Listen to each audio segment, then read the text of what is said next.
Welcome. So tonight we're going to talk about economic growth. We've talked about uh, inflation, unemployment, different ways we're trying to measure the economy as we emerge from the Great Depression and the challenges of the Great Depression. Tonight we'll talk about economic growth, the relative recent arrival of economic growth.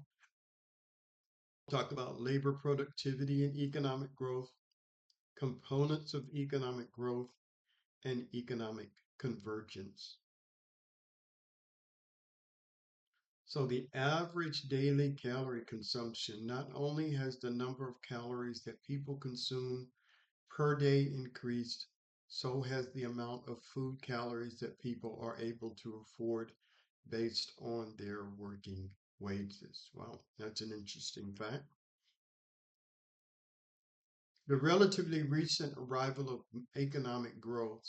So, modern economic growth, the period of rapid economic growth from 1870 onward. We had rapid and sustained economic growth in a relatively recent experience for the human race. Before the last 2 centuries, the average person's standard of living has not changed much for centuries. Where did it all begin? The Industrial Revolution, the widespread use of power driven machinery, and the economic and social changes that resulted in the first half of the 1800s. The Industrial Revolution led to increasing inequality among nations. In 1870, many years ago, GDP of the top economies of the world was 2.4 times the GDP per capita of the world's poorest economies. Imagine that. However, in 1960, the top economies had 4.2 times the GDP per capita of the world's poorest economies.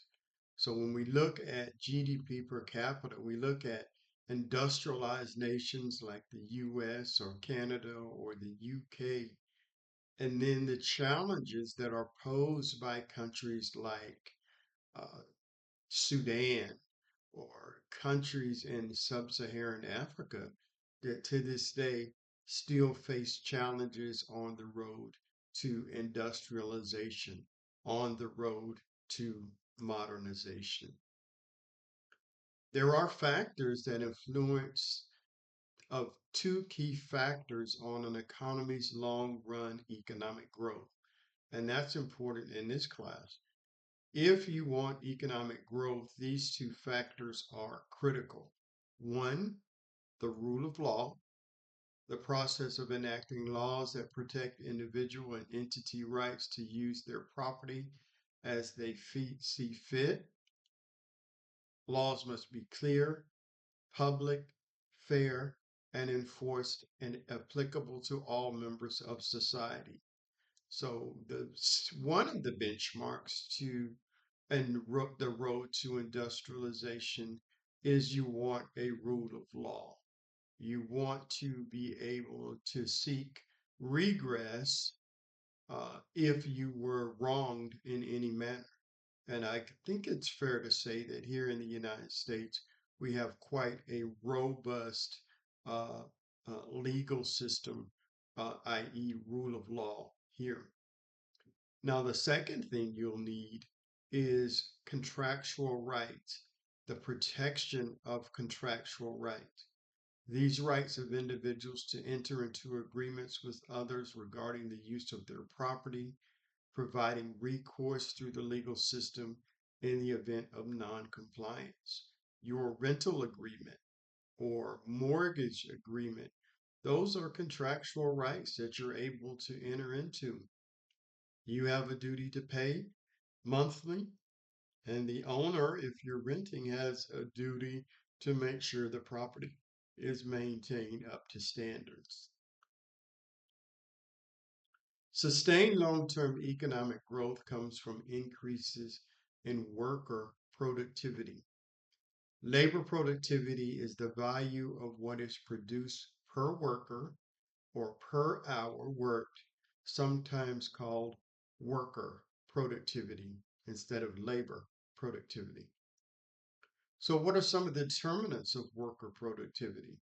Well, from a human capital standpoint, the accumulated knowledge from education and experience. I mean, that's why you're in class today. That's why we go to work every day to get better at what we do. Our education, our training, and our experience makes us more productive workers. Skills and expertise that the average worker in an economy possesses. What are some other things? Technological change. So back in 1990s, it was the advent and the of the internet was a enormous technological change and was enormous in the productivity gains that we made using the internet. It's a combination of invention and innovation.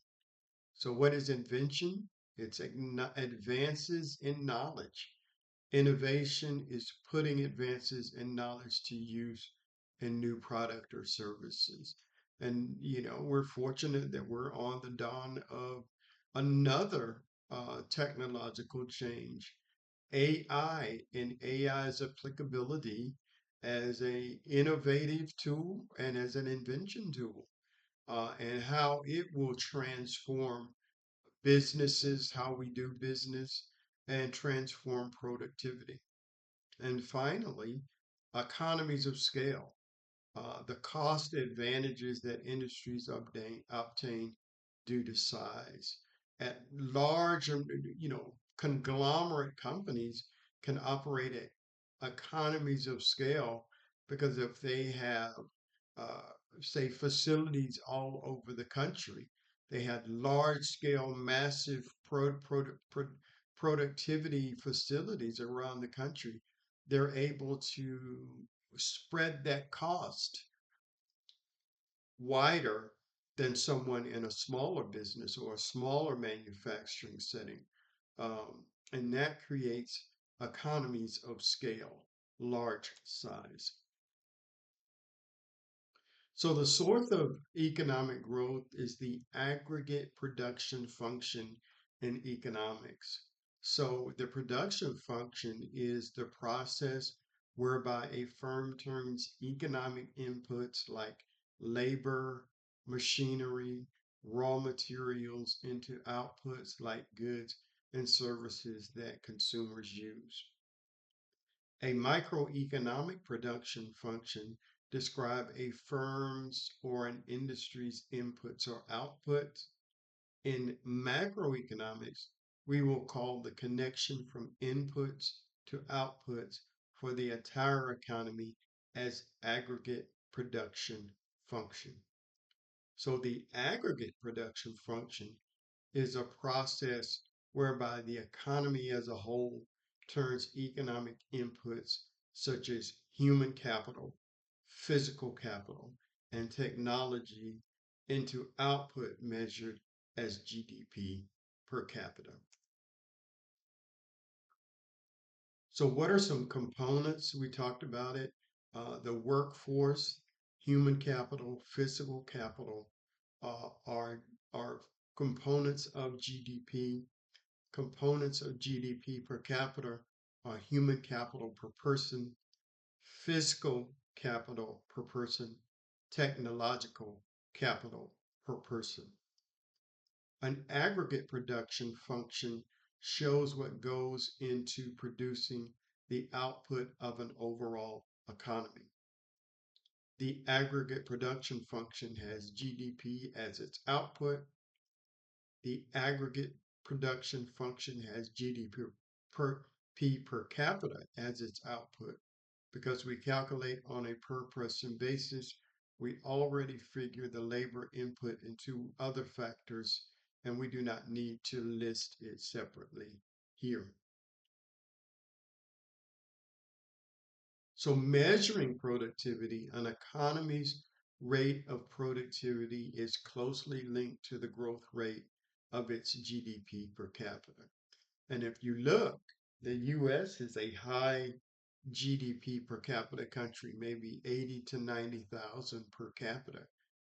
And with that, we have uh, rapid uh, rates of productivity growth with the advent of the internet and now the advent of AI. A common measure of U.S. productivity per worker is the dollar value output per hour that workers contribute to an employer's output. This measure exclude government workers and farming. Here is a graph of from 1947 to 2020 illustrating output per hour worked. And it's a measure of worker productivity. In the US economy, worker productivity rose more quickly in the 1960s and the mid 1990s, the internet, compared with the 1970s and 1980s. However, these growth rate differences are only a few percentage points per year. The average US worker produced over twice as much per hour in 2020 than he did in 1970. So the workers' productivity increased, but also technological changes also help increase as well, along with scale, economies of scale in industries.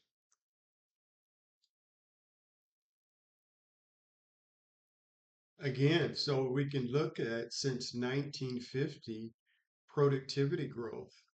US growth in worker productivity was very high between 1947 and 1973.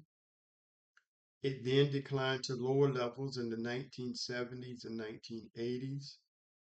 The late 1990s and early 2000s saw productivity rebound, but then productivity sagged a bit between 21 through 2020.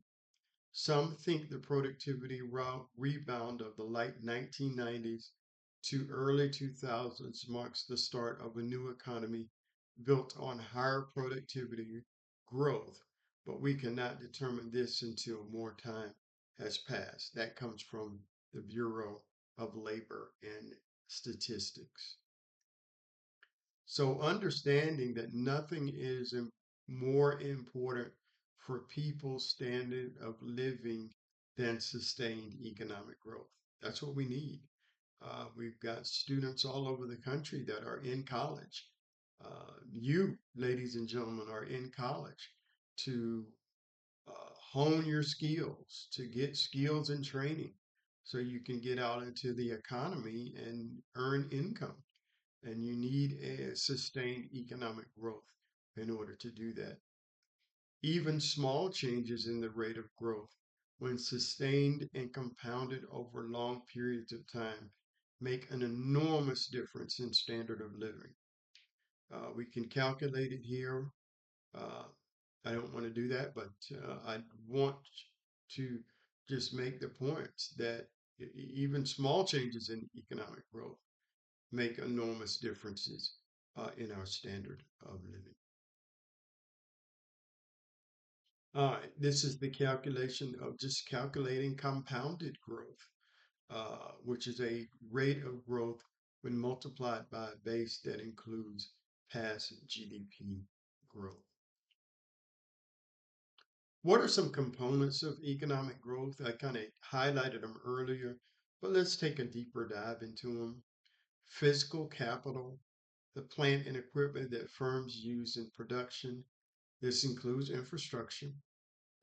Infrastructure is a component of physical capital, such as road, railroad systems, etc. An increase in the quantity and also increase in the quality of physical capital. You've got human capital and then technology. All the ways in which existing inputs produce more or higher quality, as well as different and altogether new products. Capital deepening. Capital deepening, by definition, is when a society increases the level of capital per person. The idea of deepening can apply both to additional human capital per worker or to additional fiscal capital per worker. So here you can see rising levels of educations of persons 25 and older shows the deepening of human capital in the U.S. economy. Today, under 1/3 of U.S. adults have completed a 4-year degree.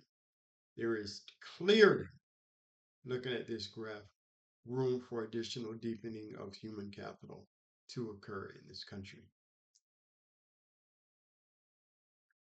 So this is real US dollar per worker. Again, you can see that upward trajectory. The value of fiscal capital measured by plant and equipment used by the average worker in the US economy has risen over the decade. The increase leveled off in the 1970s and 80s, which were also times of slower than usual growth in worker productivity. During that time frame, we had high inflation, as I talked about in the inflation chapter. That has an effect on productivity because it has an effect on wages. We see a renewed increase in fiscal capital per worker in the late 1990s, followed by a flattening in the early 2000s. Economists can conduct growth accounting studies to determine the extent to which fiscal capital and human capital deepening and technology have contributed to growth. Technology is typically the most important contributor to U.S. economic growth.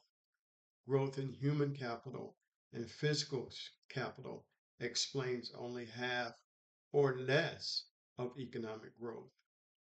The three factors of human capital, fiscal capital, and technology must all be present to succeed.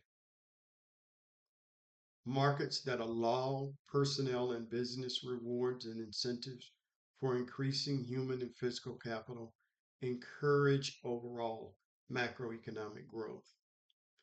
There are times when markets fail to allocate capital or technology in a manner that provide the greatest benefit for a whole society.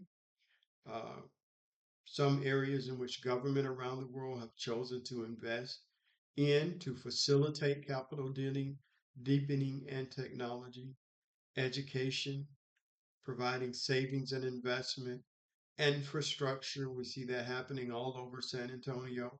All that is a part of, well, San Antonio, all over Texas, and all of that is a part of productivity.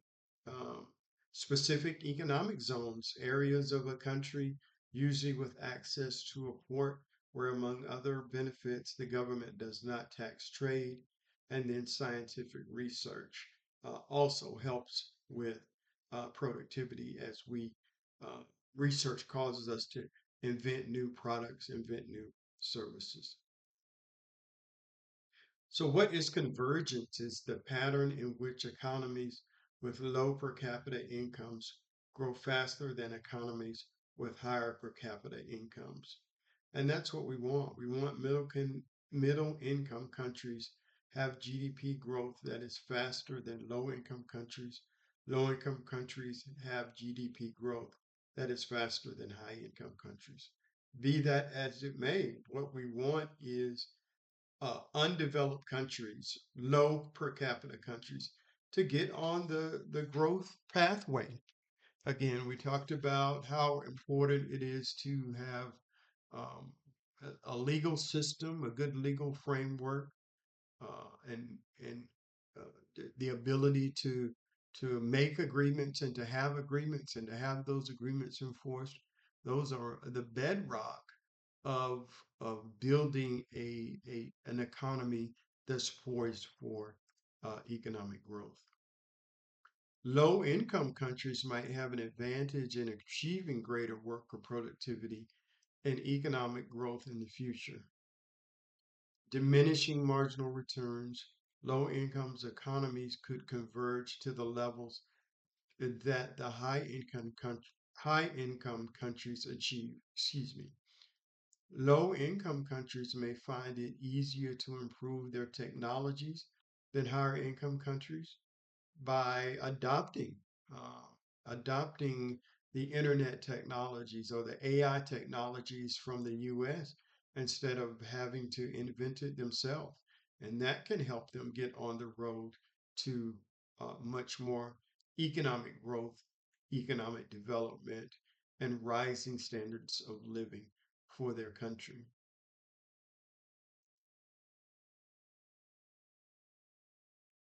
So there are some arguments that convergence is neither inevitable nor likely. Developing new technology can provide a way for an economy to sidestep the diminishing marginal returns of capital deepening. Question: will technological improvements run into diminishing returns over time? It does not seem so because we can apply widely the ideas of new technology at a marginal cost that is very low or even zero. When it comes to adapting and using new technology, a society's performance is not necessarily guaranteed.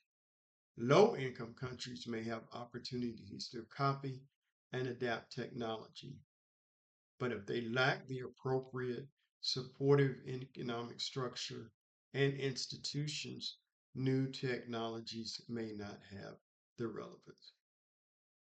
So you want to, and I think trade does that. We'll about trade later on, but when you trade with other countries, you're also able to trade your new technology, trade your new processes and procedures, and that definitely helps a undeveloped country gain a foothold in the development scheme and to begin to leverage economic growth uh, to increase the standard of living for that country, increase the lifestyles for its citizens, create social safety nets for their citizens. Economic growth brings a lot of things uh, as measured by GDP per capita. And this is just showing output per capita. You can see the different curves using technology one, breakthrough two, and three. If the economy relies only on capital deepening while remaining at the technological level shown by the technology one, then it would face diminishing marginal returns as it moved from R to W. Now imagine the capital deepening combined with improvements in technology. So that's what happens in technology two, technology three. You see those improvements in technology. There is no longer a reason that economic growth must slow down. You build on that technology, you continuously do research and improve that technology, and that propels by the use of capital deepening the opportunity for that technology to continue to increase economic growth in a society. Economic convergence between high income countries and the rest of the world seems possible, but it will proceed slowly. High income countries have been building up their advantage and standard of living over decades and even centuries, but it can still happen by working with low income countries, by exporting our technology, exporting our skills, the things that we do right, we will and are able to do those things. And that's something that as a country we will continue to do because it's incumbent upon us to help raise the standard of living of countries that are low per capita countries uh, that have weak infrastructure, weak social systems. Thank you.